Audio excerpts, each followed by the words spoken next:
경기는 파리 생제르맹이 굉장한 실력 차이, 챔피언스리그 결승전 인터밀란과의 경기 5대0 승리에 이어 이번 대회 우승 후보 팀들 간의 경기가 처음 펼쳐졌을 때 이 아틀레티코 마드리드를 4대0으로 박살을 내버리는 어마어마한 결과를 통해서 이번 대회 절대적 우승 후보인 것을 확인을 했습니다. 이강인 선수가 또 골까지 넣었기 때문에 그렇다면 저희가 또 이 경기에 대해서 좀 분석을 좀 해드리면서 좀 맞춰보겠습니다. 일단 팀 동료들이 얼마나 이강인 선수를 좀 아꼈느냐. 처음에는 비티냐 선수가 이 페널티킥이 선언이 됐을 때 공을 들고 가고 있었거든요. 근데 어느 순간 이강인 선수가 키커로 나서 있는 거예요. 그 얘기는 이제 이강인 선수가 중요한 경기들을 너무 많이 뛰지 못했고 낙담하고 어려운 시간을 보냈다라는 것을 동료 선수들도 다 알고 있었다라는 거죠. 그래서 이강인 선수에게 이 페널티킥을 차서 부단히 이룰 이 역사의 이름을 남길 수 있는 선물을 분명히 한 것이다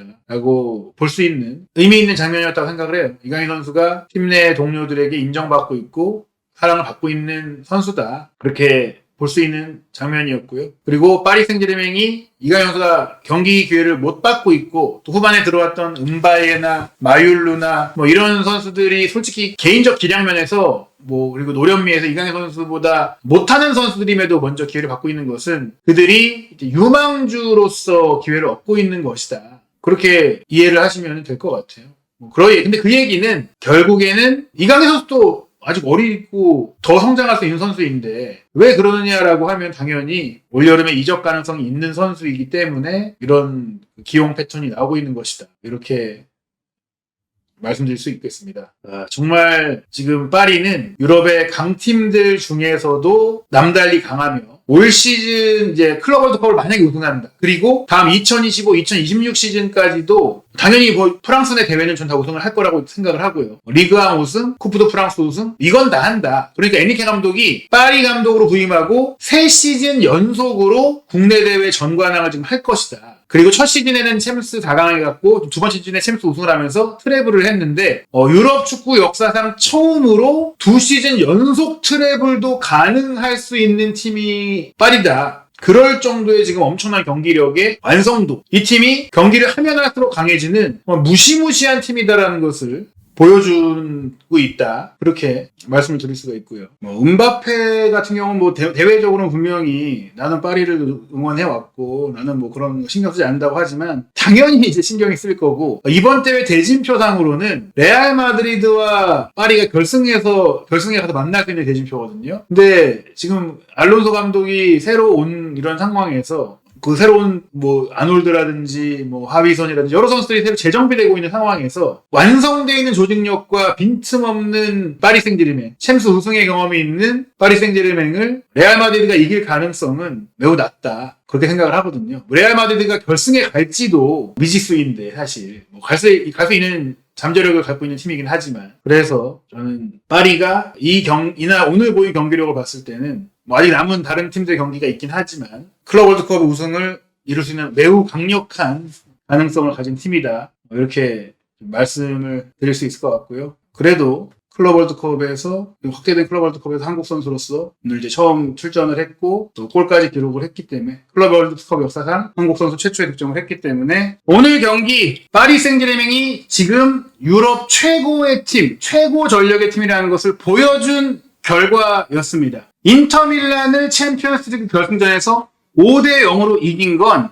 인터밀란이 약해서가 아니라 파리가 그만큼 아주 강력했기 때문이다. 다른 팀이 챔스 결승에 올라왔다고 하더라도 파리가 압승을 거둘 수 있었을 거라는 걸 보여준 게 바로 이번 아틀레티코 마드리드와의 경기 내용이자 결과였어요.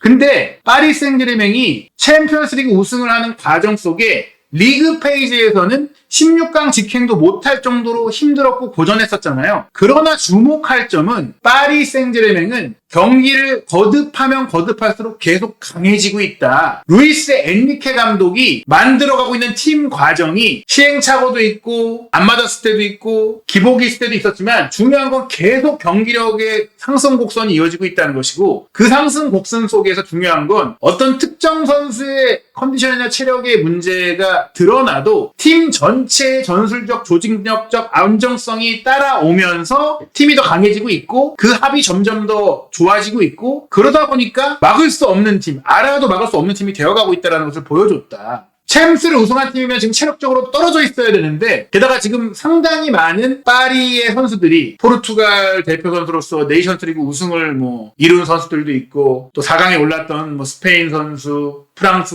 선수들이 있는데도 불구하고 이런 경기력이 나왔다라는 건 선수들이 경기를 하면서 정신적 체력적 소모를 덜하면서 운영할 수 있도록 설계가 됐다. 엔리케 감독이 정말로 효율적이면서도 지배적인 팀을 만들어냈다는 게 저는 대단한 거고요. 인터밀란과의 챔피언스리그 결승전에 느꼈던 놀라움을 또 한 번 보여줬다. 이번에는 시메오네 감독이, 그러니까 시모네 인자기 감독의 인터밀란도 실리적인 축구의 팀이었는데 그 팀을 완전히 박살을 냈고 이번에 시메오네 감독의 팀까지도 박살을 내버렸다. 물론 그럴 수 있었던 것은 전반 19분 만에 선제골이 나왔기 때문이기도 한데 이른 시간에 근데 이 선제골 과정이 어마어마한 유기적인 현란한 플레이, 파리의 장점이 다 드러났던 전방 압박, 스위칭 플레이, 원투 패스, 또 개인적인 기술 모든 것들이 빛난 골이 나오니까 멘탈이 나간 거예요. 아틀레티코의 수비하는 선수들이. 그런 과정 속에 센터백 랑글레와 르노르망이 연달아서 1대0으로 선제골 내준 상태에서 경고를 받았고 그리고 전반전이 끝나기 전에 결국 2대0이 됐었고 사실 전반전에 2대0이라는 스코어 자체도 압승을 의미하는 스코어였는데 3대0이 될 수도 있는 상황도 있었거든요. 그리고 나서 후반전 초반에 알바레스가 많이 하는 골을 넣은 줄 알았지만 VAR 판정을 통해서 파울을 통해 두에를 넘어뜨리고 공격이 전개됐다는 게 포착이 되면서 취소가 됐잖아요. 취소가 됐지만 빠르게 시메오네 감독은 본인의 아들인 줄리아노 시메오네를 빼고 로드리고 데폴, 하비 갈란 등을 빼면서 앙헬 코레아, 코너 갤러거, 헤인일도 만다바를 62분에 연달아 따르릉 투입을 하면서 빨리 이 만회골을 넣고자 움직였어요. 그러나 파리는 이 실점을 취소한 이후 조금 더 안정적으로 경기를 운영을 했고 그런 과정 속에서 선수들의 체력을 보강을 했습니다. 하무스가 조금 미진한 플레이를 보이기도 했지만 마율루가 들어왔을 때도 원톱의 역할을 아주 잘해주지 못했거든요. 그리고 여기서 세를로트를 투입한 아틀레티코는 마리오스를 빼고 세를로트를 투입하면서 포메이션의 변화를 가져가고 공격 숫자를 좀 늘려줬어요. 알바레스, 코레아, 세를로트의 3톱을 가동을 한 거죠. 그랬을 때 엔리케 감독은 파비안 루이스와 흐비차를 빼고 에메리와 이강인을 투입하면서 이강인 선수가 사이드적인 플레이를 하긴 했지만 조금 더 안정적인 경기 운영을 하면서 중원 지역을 더 강화하고 경기를 더 지배할 수 있는 플레이를 가져갔고 이런 상황 속에서 랑글레가 또 퇴장을 당하면서 더 이상 추격의 동력을 가져갈 수 없게 된 수적 열세가 된 아틀레티코였습니다. 그리고 이 상황에서 80분 두에와 누누 메데스를 빼고 또 체력 보강을 위해서 은바에와 리카 에란데스를 투입한 엔리케 감독은 87분에 은바에의 도움을 받은 마율루의 골이 터지면서 또 한 번 이 교체 선수를 통한 득점 합작을 이뤄내서 3대0이 됐고 그리고 나서 마율루가 얻어낸 페널티킥을 이강인 선수가 후반 추가 시간 종료 직전에 성공을 시키면서 4대0으로 경기를 마쳤는데 인터밀란을 5대0으로 이겼듯이 이날도 골대를 때린 슈팅이 나왔을 정도로 5대0급의 승리를 거뒀어요. 실제로 파리 생제르맹은 빅찬스를 4개를 만들었죠. 근데 파리가 넣은 4골이 다 빅찬스였던 게 아니거든요. 16개의 슈팅이 있었고 11개의 유효 슈팅이 있었고 그중에 1개의 슈팅이 골대를 때렸기 때문에 파리는 이날 최소 5대0 내지 6대0으로 이길 수 있을 정도로 정말 강력한 팀이었다. 그리고 파리가 경기를 지배한 팀이었는데 그러면서 파이널 서드 지역에서의 패스 성공률이 무려 87%가 나올 정도였는데 롱볼도 53회로 오히려 아틀레티코 마드리드가 31번 롱볼을 연결했는데 파리가 그 1.5배 가까이 많은 롱볼을 시도하면서 그 롱볼의 정확성도 83%가 나올 정도였어요. 엔리케의 팀은 과르디올라와 다른 게 둘 다 바르셀로나 출신이지만 효율적이고 실리적이면서도 경기를 지배하는 팀을 만들어낸다는 거예요. 아름다워 보이지만 그 아름다움에 매몰되지 않고 효과적인 플레이를 한다. 빠르고 또 속도감 있는 플레이를 하면서 경기를 지배한다. 실리적인 축구를 하면서도 화려하다. 이게 제가 엔리케 감독을 좋아하는 이유고 엔리케의 팀이 더 강하다고 느끼는 이유예요. 이 득점 장면은 정말 대단했어요. 두에가 하키미에게 로빙 패스를 줬어요.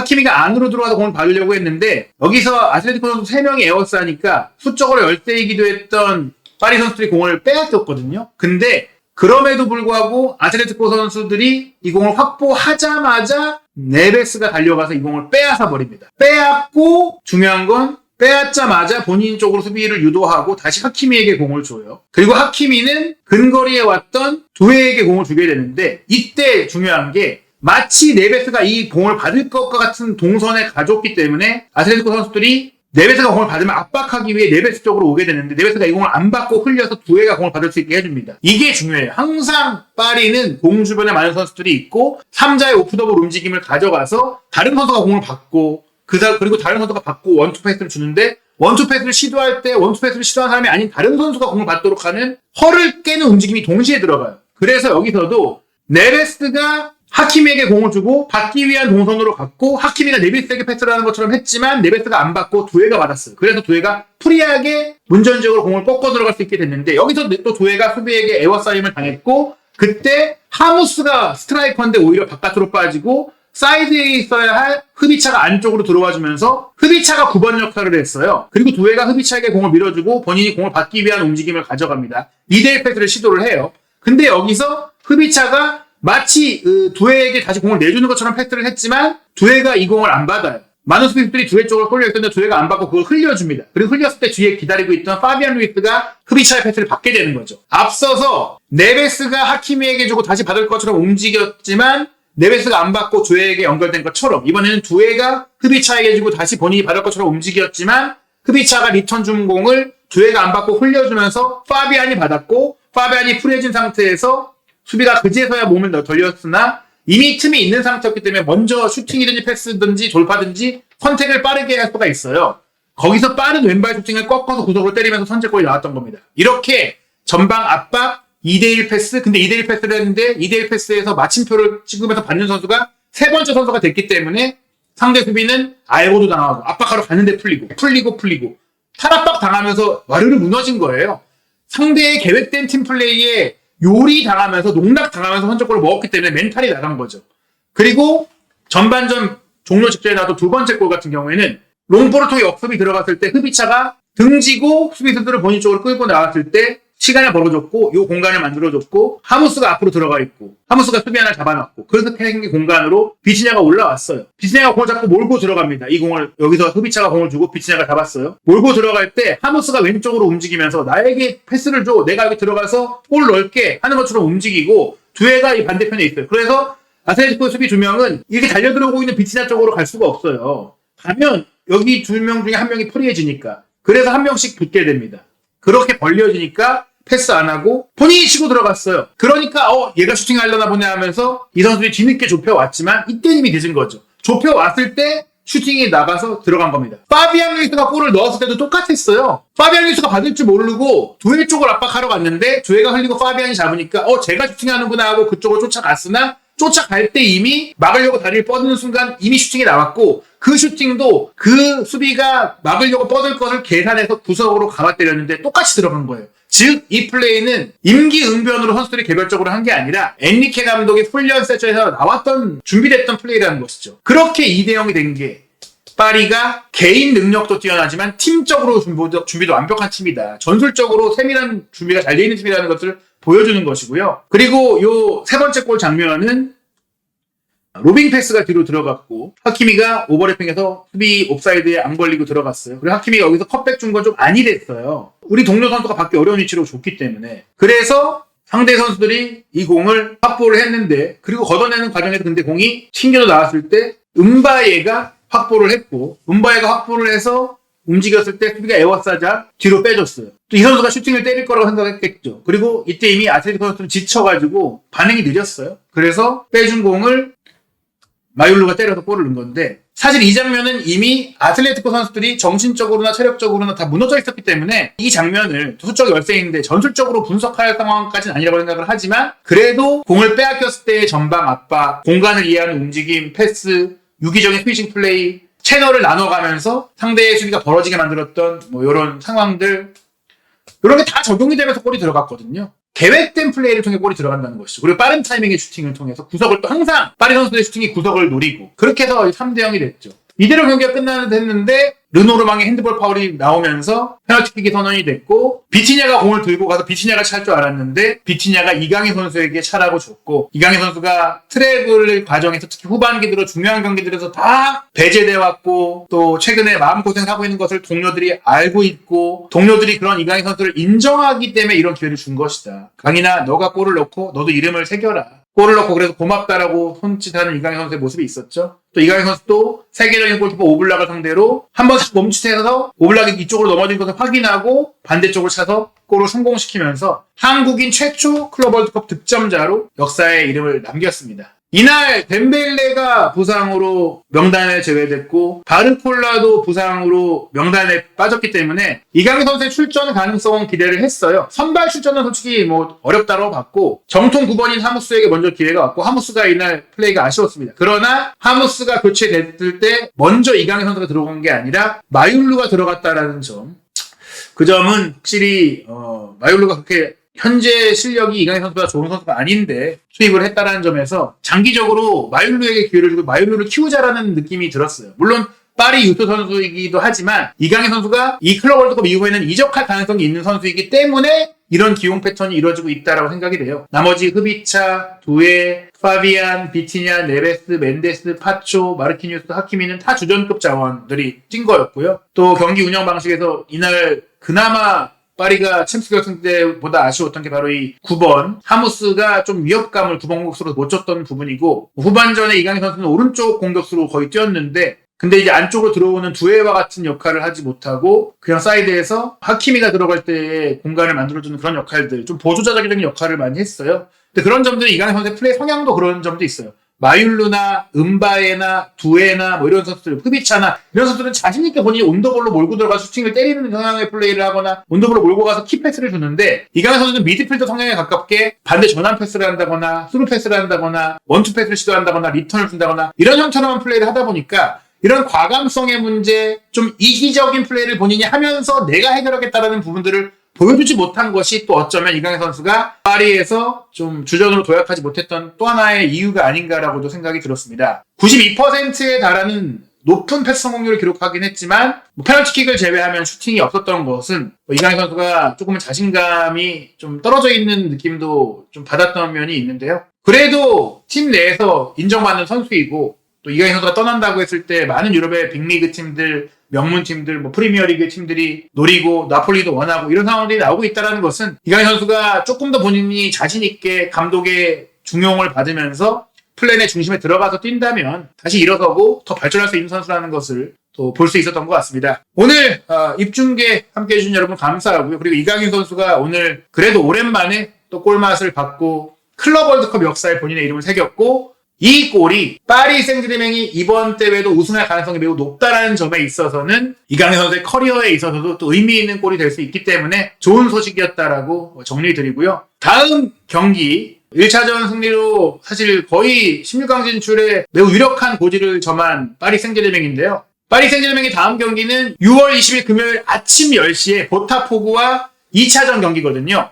요 경기는 저는 이강인 선수가 선발 출전할 가능성이 있다고 생각을 합니다. 요 경기도 한준TV가 입중계로 준비를 할 예정이고 또 울산 HD, 우리 K리그를 대표해 또 아시아를 대표해 참가한 울산 HD는 6월 18일 아침 7시에 아프리카 대표로 참가한 남아공의 마멜로디 썬다운스와 경기를 하는데 요 경기도 여러분과 입중계로 함께 하도록 하겠습니다. 한준TV와 함께 2025 피파 클럽 월드컵의 주요 소식과 주요 경기 입중계 그리고 올 여름 이적 시장 한국인 유럽파 선수들의 이적 상황, 현지 독점 보도 및 한준TV의 취재 정보들 확인해 주시기 바라고요.